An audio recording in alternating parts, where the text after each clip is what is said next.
Welcome to another episode of 40 Minutes in the Old Testament. 40 Minutes in the Old Testament is a 1517 podcast network podcast. Of course, go over to 1517.org/podcast and check out all the other podcasts that are living over there. So many podcasts, that whole network. You know, you got like 20-something podcasts. Chad's on several of those podcasts. I'm on several of those podcasts. Maybe you like us both. Check them all out. Maybe you just, like one of us. Probably Chad.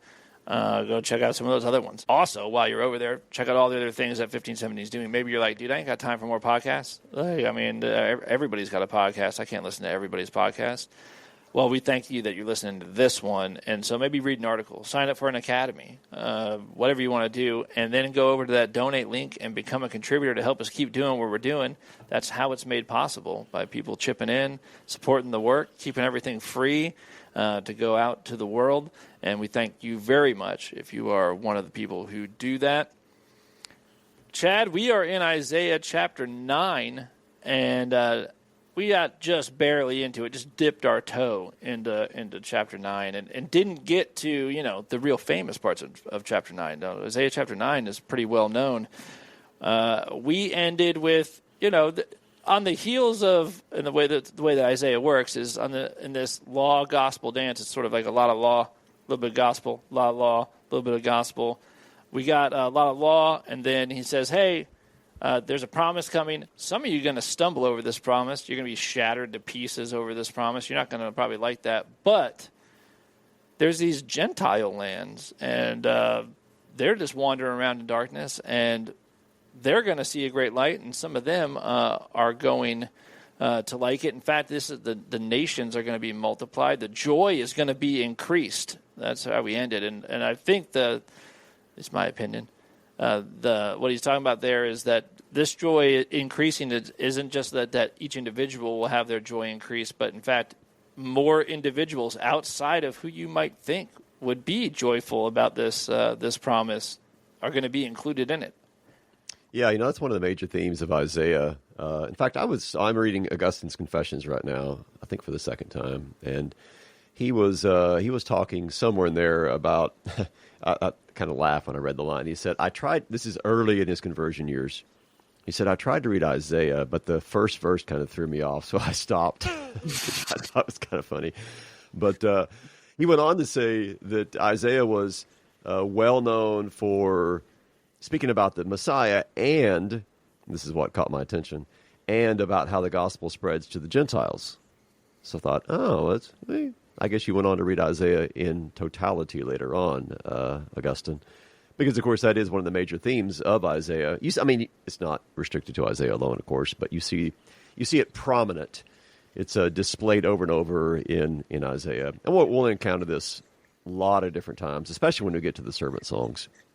But what we're seeing here already in chapter 9 is this broader perspective.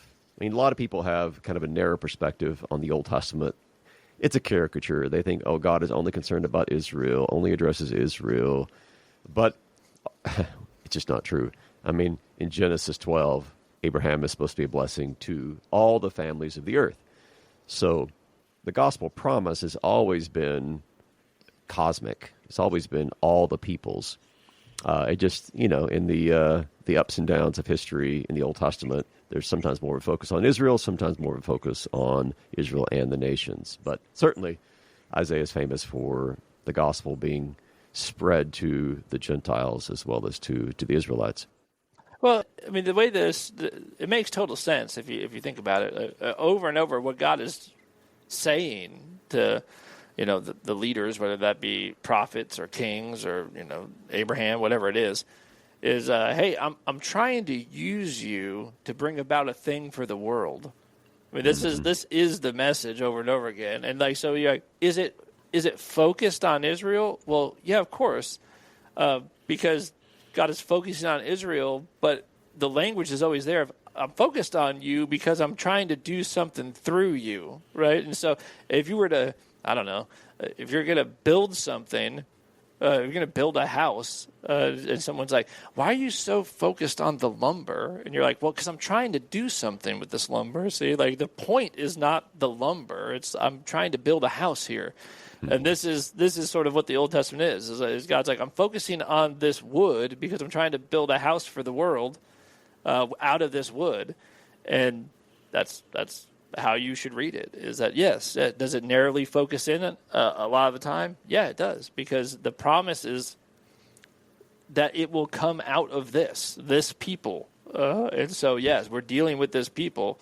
But the goal is always all nations, the world, all that kind of stuff. The gospel is, for the Gentiles too, isn't some idea that Paul came up with. Like, it didn't originate with him. Yeah, he makes that clear over and over by quoting Old Testament passages that prove this. Yeah, so that's going to be one of the fun things about Isaiah as we work our way through it, is to see those kind of promises prominently displayed. So we left off with a lot of rejoicing at harvest and dividing the spoil. Those are the last two images in verse 3 of Isaiah 9. Now we're going to switch to verse 4, which is a verse I've talked a lot about, especially when I'll do Christ in the Old Testament presentations. Not every time, but a lot of times I'll actually use verse 4 as an illustration of what you can call the patterning of history, or the typology of history in the Old Testament. And I'll explain why in just a minute. Let me just read 4 and 5, and then I'll explain what I'm talking about.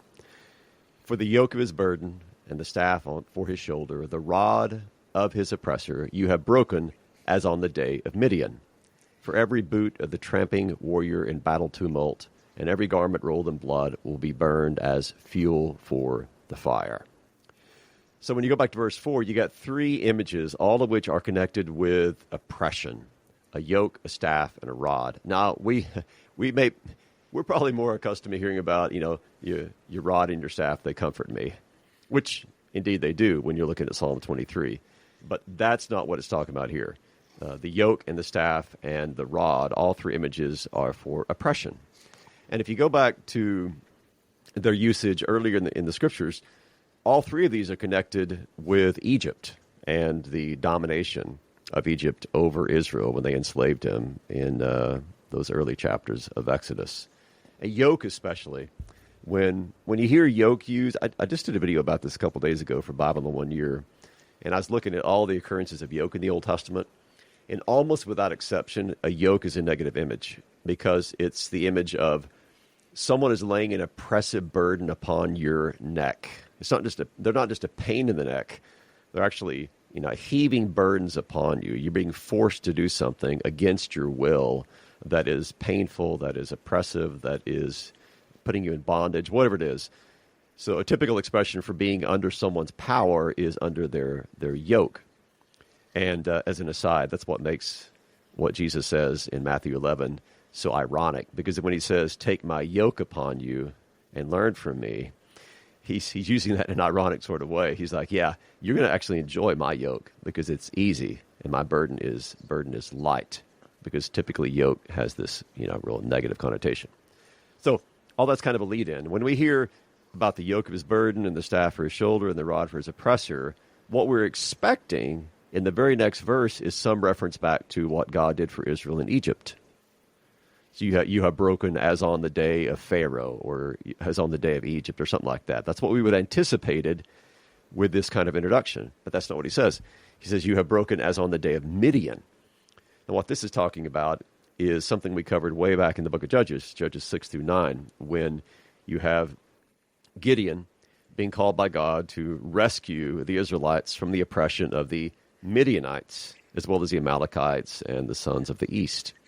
So I like to compare, like, as on the day of Midian, that's kind of shorthand in Egyptian parlance if you and I were to talk about D-Day or something like that. We don't have to explain, like, no, you know what D-Day means? Let me get you the whole context. Yeah. He's like, of course. This is one of these military conflicts where you know what they're talking about. So the yoke and the staff and the rod, even though they're Egyptian in tone, actually lead us into the Midianite oppression of the Israelites during the days of Gideon.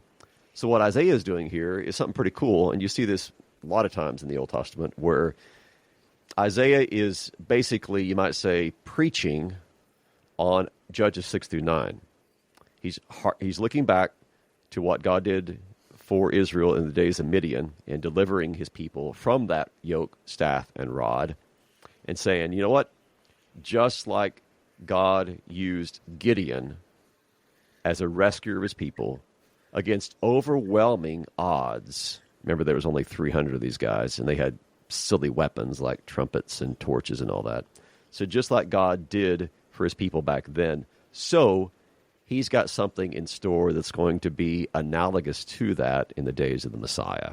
And so Gideon and his victory over the Midianites serves as a template or a foreshadowing or a type of the ultimate victory that is going to come through Christ, who again is facing overwhelming odds, who uses the foolish weaponry of the cross to bring about a victory for us. So that's one of the reasons I love that verse so much, is because it has, even though it's real short, as on the day of Midian, it opens up to a bigger view of how the scriptures are preached in the prophets.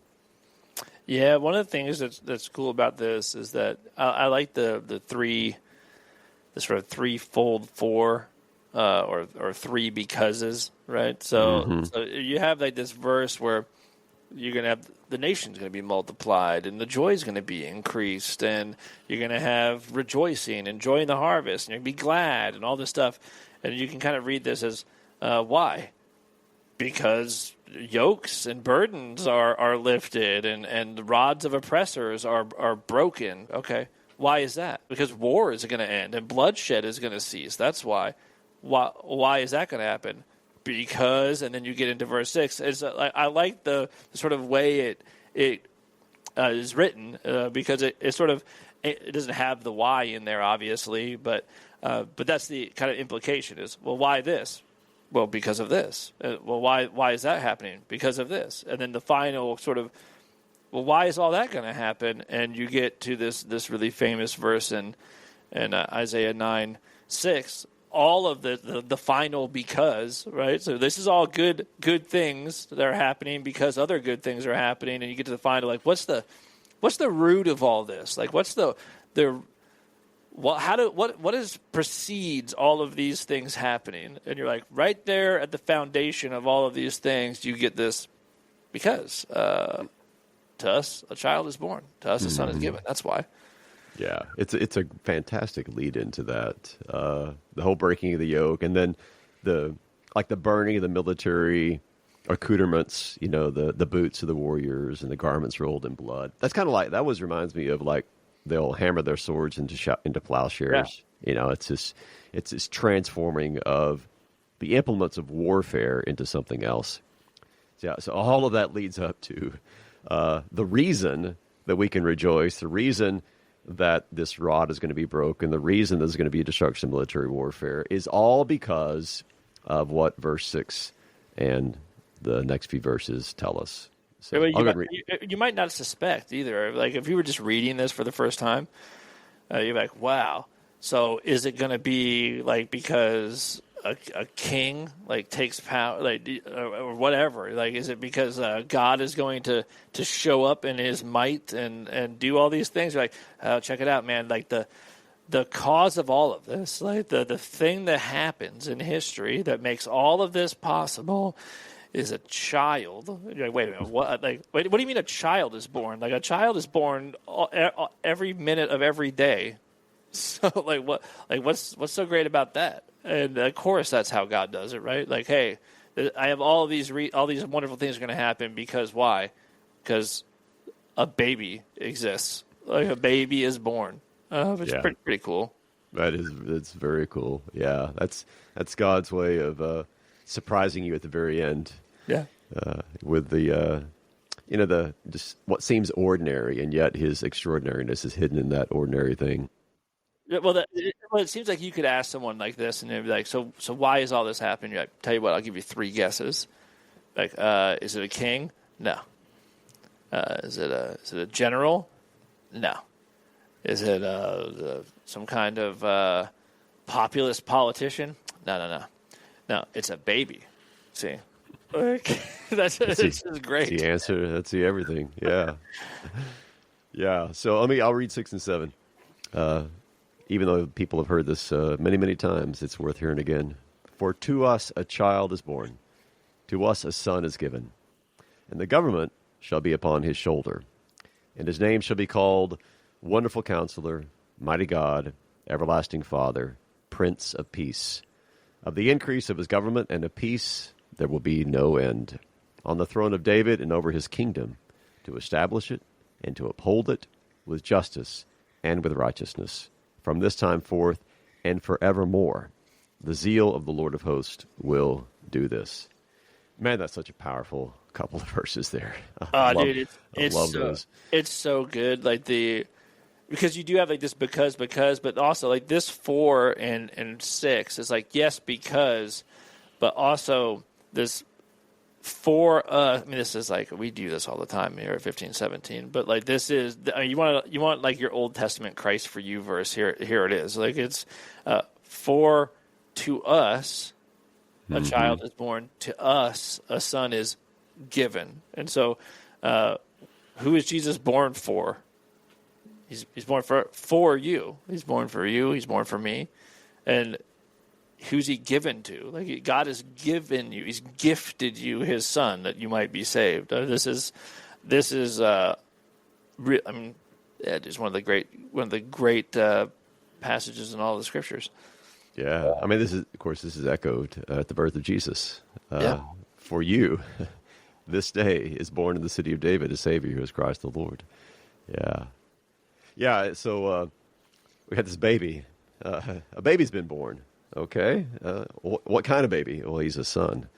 As is typical in Hebrew poetry, you begin, the first line is kind of a more general, okay, he's a child, and the second line is more specific. He's a male child. He's a son. And let me tell you about him. The government is going to rest on his shoulders and his shoulders alone. So right away, you realize, okay, so he's a baby, he's a son, but he's destined for something pretty amazing. He's gonna carry everything on his shoulders. Well, that can be taken so many ways, and they're all right. I've heard this. He bears a cross, or he bears the kingdom of God. I mean, there's just so many different ways you could think about this, but certainly, it's the kingdom that rests upon him. He is the one who bears the kingdom. He's the one who reigns and rules. He is the kingdom itself, present among us. I don't think it leaves room to interpret this as he's going to show up and he's going to help you lift this. It's not like the government being on his shoulders means it's not on yours. Yeah. Yeah, I don't think I've ever thought about this, but this is a nice contrast, too, with the earlier image of the yoke, isn't it? Yeah. He's going to break that yoke that's been on you, that's weighing you down, that's so oppressive, that rod that's been beating you on the back. He's going to break that, and he's not going to say, here, I've got another rod and a real heavy yoke I'm going to throw on top of you so you can bear this burden along with me. No, it's all on his shoulders. He's going to bear it up. Well, if you got this kind of guy, I mean, what are we going to call him? What's his name going to be? And that's when we go into the I number him at 4. Now, there was a time when I thought we should have read this as his name should be called Wonderful, Counselor, Mighty God, so on and so forth. So I used to separate Wonderful and Counselor, but I've changed my view on that, primarily because, I mean, so grammatically, you can do it that way. You can have Wonderful as a title. You can have Counselor as a title. And that's fine. I mean, it's grammatically certainly possible. But the reason I stick them together now is because it matches the other ones. So all the other ones are dual names. So Mighty God, Everlasting Father, Prince of Peace. So it makes sense. The first one is going to, of course, coalesce with that as Wonderful Counselor. Yeah, it seems that he gives 4 names here. Each one is preceded by a descriptor. He's a counselor, but he's not just any counselor. He's the wonderful counselor. He's the best counselor you could possibly have, and he's God, but he's not just like any old God. He's mighty, and he's a father, but not just any father. He's different. He's an everlasting Father, and then you have Prince of Peace, which this is probably the one that sticks the most, right? I mean, when you're thinking about Jesus. Yeah, for sure. Yeah, so, I mean, each of these is telling us something about Christ. And I love the fact that, I mean, every single one of these is is telling us, already in the Old Testament, all this, it's given us all this Christology. Yeah. I mean, so typically if someone says, who's Jesus? Oh, we're going to go to Matthew, Mark, Luke, or John, obviously. That, of course, is the best place to go. You're probably never going to say he's everlasting Father. You probably not. You never hear that one. So somebody asks you who Jesus is, I mean, certainly you can go to the Gospels. We do all the time. But you can also open up Isaiah, or you can open up Daniel chapter 7. I mean, there's a lot of places you could look up Psalm 110. We have the Christology of the New Testament is building upon the Christology of the Old Testament. So what's there? They're simply, where does John get the idea that in the beginning was the Word? Well, from the Old Testament, of course. Where do we get this idea that Christ is the Son of Man? Well, from Daniel chapter 7. So in talking about who Jesus is, especially his divine nature, well, you can go right here to Isaiah chapter 9, verse 6 and find that out. So one of the commentators that I like, Alec Matier, he points out that I hadn't really thought about this, but he was talking about the Hebrew word, which is translated here as wonderful. And he says, quote, it's the nearest word Hebrew has to the idea of supernatural, which once I read that, I was like, yeah, that really is true. It's wonderful, not just in kind of the bland way that we say, man, that was a wonderful breakfast. This is bigger than that. So you can think of him as like a supernatural counselor, a wonder of wonders kind of counselor. You almost have to flip that, right? Like, so it's right there in the word, if you think about it. So you could say, oh, wonderful. And if I would say wonderful if you're coming to hang out and I'm like, hey, what time does your plane arrive? And you're like, I don't know, it arrives at 2 o'clock. I'm like, okay. Well, I'll make a dinner reservation at 5 then. And you say, wonderful. Okay. All right. Well, maybe it is wonderful. Sure. But what does this word really mean? It means full of wonder. Mm-hmm. Right. Now, when you say, like, he's a counselor full of wonder, like, that's a little different. Like, me making a dinner reservation is not full of wonder. Like, that's not, you're not like, man, that's sort of, because you're not in disbelief or awestruck by my ability to do this. So I think it's right there, sort of in the word. We just have taken that word and used it differently. But that's what wonderful means, right? It's full of wonder, and there's not a lot of things in life. We use that word a lot, but there's not probably a lot of things in life that leave you full of wonder. Yeah, to make the point in English, you almost have to make it into 2 words. Yes, it's like the word, awesome. Or awful. There's a lot of words like that where you almost have to break it down. So it's this is full of awe. This is awe-inspiring to really get the point across. Yeah. Yeah. So that's his first title. He is the counselor who is full of wonder. And then in Hebrew he is El Gibor, which is translated here as mighty, mighty God. Oh, it's right there. Someone asks you, so is Jesus a creature? Is he like sort of divine? Is he, how does he like rank as far as like on the divinity scale? Well, here's one answer. How about mighty God? That's who he is.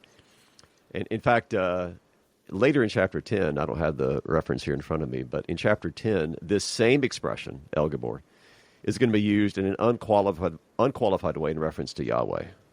So this isn't one of these phrases you can be, it could be a human, could be a divine. No, this is God we're talking about here. The Messiah is mighty God. End of discussion. So he's a counselor full of wonder, but this child who's born to us and son is given to us, he is also at the same time mighty God. 2 natures, 1 person. And then it goes on, everlasting Father. Now, this might throw people off a little bit, but I think if it helps because, of course, the Son is not the Father is not the Son, if we're talking about the Trinitarian life. But if you look at this in context, the overarching image that's being used here is of a ruler. So the government's on his shoulders. He is the Prince of Peace. He's the one who's going to reign. The throne of David and over his kingdom is being established in him.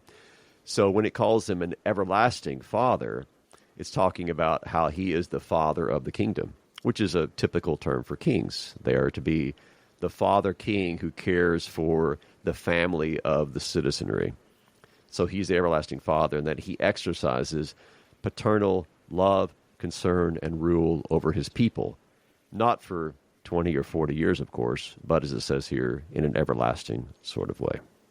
Yeah, you can see this in the Gospels, the way in the language of Jesus. I mean, because you might be like, okay, so what's going on? So he's got like Jesus being God, like anybody who's got like a solid triune theology will be like, yeah, okay, right, that's good. You're like, and he's the everlasting Father. You're like, and he's the Prince of Peace. You're like, I don't know. Can you be the Prince and the Father though? Like, I mean, what pick one. Like, you can't be Prince and the Father. And you just got to get comfortable with the way that the Bible talks, because Jesus does the same thing. So Jesus will take like his disciples, and he'll call them his brothers, but he'll also call them children all the time. Yeah. Right? Yeah. And so, which is it, man? Like, are these your brothers or are these your children? And the answer is like both, because of course Christ is our elder brother, but we are also all made children of God through Christ. And if you're made a child through somebody, I don't know, that's kind of your father at that point. And so you can't like sort of box this language in and be like, and then say like, this term can only be applied in this way. That's not how the Bible talks. And so, and especially if you're talking about something like this triune God, who's like, yes, there's Father, Son, and Spirit, and they are all different persons, but one God. But what are you going to do with the fact that Jesus says, and this is how you get yourself killed, when you just say like, hey, I and the Father we're one, or if you've seen me, you've seen the Father. Well, go figure that out and come back to me. Yeah, absolutely. So what's happening here in Isaiah is something that the gospel writers record Jesus doing all the time. So nothing new whatsoever. And before you start being like, oh, sounds like maybe it's just some modalism or something. You can look that word up if you don't know what it is. But it's not that either, because Jesus at the same time be like, I only do what my Father tells me. You're obviously separate, but you're obviously the same. And this is human language to describe things that are probably pretty tough for our fallen and finite minds to wrap around. But this language is all interchangeable when talking about God. Yeah, you see this we've talked about this more than once. You see this when the messenger of the Lord appears. I mean, he's sent. If I send a messenger, the messenger is distinct from me, of course. So when the messenger of the Lord is sent, the Lord sends the messenger. And when he shows up, he's like, I'm the Lord. So he's sent by the Lord. He is the Lord. God sends him, and he is God. Because it accords with exactly what Jesus says. He who has seen me has seen the Father. And yet I'm not the Father, because the Father has sent me. Yeah, and the other thing is that's interesting about this is like, hey, this all happens because this child is born, and you're like, okay, and also he's everlasting. What? Like, well, which is it? Is he like? Is he everlasting, or did he have an actual birthday? Yeah. Yes. Both are true. So this is like an eternal thing. Like, yeah, it's eternal, but also he's born for you. Yeah. I mean, this is multiple layers of Christology that are going on here. Isaiah's going to do the same thing when he calls him the root of Jesse. All right, okay, so if he's the root of Jesse, he's obviously, Jesse's springing from him. And then he calls him the stem of Jesse. But wait, I thought it was a root. Is Jesse coming from him, or is he coming from Jesse? Yes. Yeah. He's both. I mean, he's the source of Jesse's life. At the same time, he is from Jesse's line. He's the creator of his own mother. Yeah. I mean, who created Mary? Well, Jesus did. And he was also born of her. Well, this is what Jesus does, the most unanswerable question, right? When he nails the Pharisees with like, all right, is the Messiah the son of David or the Lord of David? Lord of David. Yeah. The answer is both. That's such a great section because they obviously already agree that Psalm 110, which he's quoting there, is messianic. They're like, well, yeah, of course. I mean, so when he throws that at them, they're like, oh, yeah, I never thought about that. Well, maybe you should think about it. Yeah. Because there's your answer right there. Yeah, a lot of good stuff. So he's at the very end there, he's Prince of Peace, which in Hebrew is Sar Shalom. So he is the usually translated prince. You can translate commander, official. I like prince, sounds a lot more rhetorically beautiful. So he's the Prince of Shalom. In other words, he's the one who, well, he brings, his government is one of peace. He himself is peace. He's the one who rules over a peaceful kingdom, with shalom being, of course, bigger than just peace. It's, of course, this idea of everything is whole. It's not broken up. It's just the way that God wants it to be. That's who he is. One of the things about peace, too, is that it is, I know, like in our world, we're like, pray for world peace. You gotta get some of that peace. And everyone kind of acknowledges that, like, peace is a good thing. Well, I mean, I think we acknowledge it. It seems like also sometimes it seems a little too peaceful. Let's go start something with someone. Let's start something up. But yeah, but the truth is, like, the lack of peace, whether that's war and bloodshed and all that kind of stuff, which the Bible talks a ton about. But since the fall, there would be nothing but war, and if there isn't war, there's going to be people talking about war, right? So it's wars, rumors of wars, and all this kind of stuff, and just chaos all the time. And the contrast to all that is peace, which is ultimately what God wants. And so, like, all of everything that isn't peace, when you're like, man, there is no peace, which peace in the scriptures also seems elusive. Like, it's very difficult to get you. And if you do get it, you get it for like a second, and then it's gone. It's fleeting. And so when Jesus is referred to as the Prince of Peace, is that he's here to establish a kingdom of peace, which is, like, maybe you haven't thought about it, but is in complete contrast to the world that you have. Mm-hmm. Yeah, because the world that we have is, I mean, not even just thinking about, between nations or whatever, but families, marriages, at work, your local community. I mean, it's just our life here is characterized by strife and not by peace. And so the peace that Christ comes to give is going to supersede all of that, and in its way, integrate itself into marriages and families and every other aspect of life as well. So it's one of those words that we like to throw around, but when you have the reality of peace, then it's one of these precious gifts of God to hang on to. Yeah. And in his case, as it goes on to say in verse 7, so of the increase of his government, so the government that's on his shoulders that he's bearing, and the increase of peace, him being the Prince of Peace, there's not going to be any end to it. Which is just, which is nice because peace always ends. Peace always ends. That's right. I mean, how many times have you heard about a peace accord that's signed, and then like the next year, somebody that was in that peace deal breaks the peace, right?